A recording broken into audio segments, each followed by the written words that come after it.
Si vous souhaitez mettre en place des règles de réapprovisionnement automatique de vos articles en fonction de quantité minimale et maximale, vous allez pour cela devoir utiliser les règles de réapprovisionnement.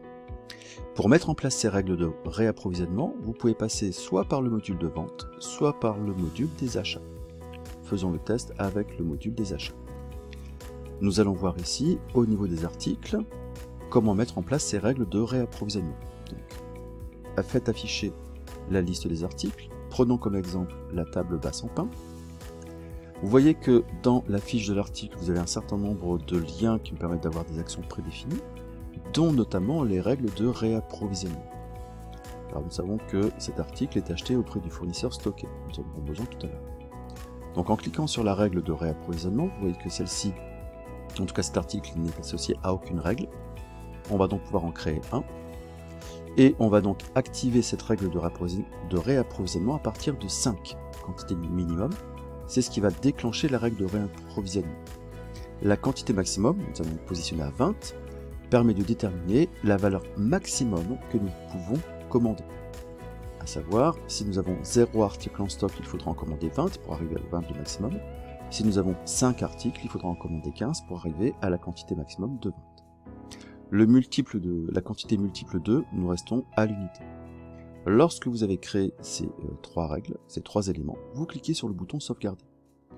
Nous voyons ici que nous avons un bouton description de la prévision qui apparaît. Cliquons dessus. Il nous dit que, effectivement, le stock minimum de 5 unités n'est pas atteint, puisque nous sommes à 0. Et il faudrait donc approvisionner 20 unités pour revenir au stock maximum. Il vous donne ici, sachant que le délai fournisseur était de 1 jour, et ici la date planifiée à partir de la date d'aujourd'hui. Nous pouvons, ici, la quantité de 20.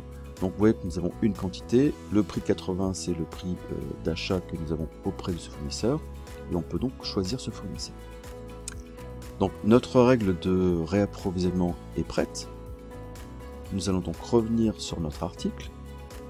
Vous voyez qu'ici maintenant votre règle de réapprovisionnement existe bien. On peut donc cliquer sur le bouton réapprovisionner. Et là ici, il nous pose la question, voilà, on peut lancer un réapprovisionnement qui permettra une demande de prix, demande donc de devis auprès du fournisseur.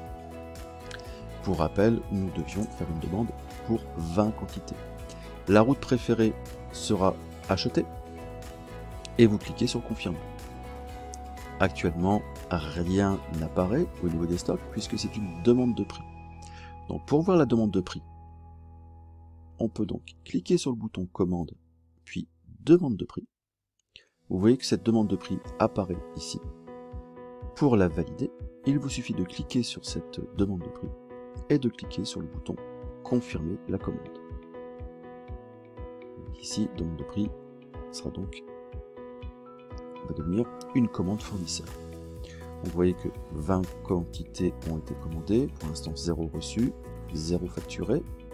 Mais lorsque nous revenons au niveau de la liste des articles et de notre fameuse table basse en pain, nous avons donc maintenant 20 unités qui ont été placées dans les prévisions. Donc les règles de réapprovisionnement permettent simplement de vérifier aussi à partir de quel moment nous allons pouvoir lancer et créer une demande de devis auprès du fournisseur.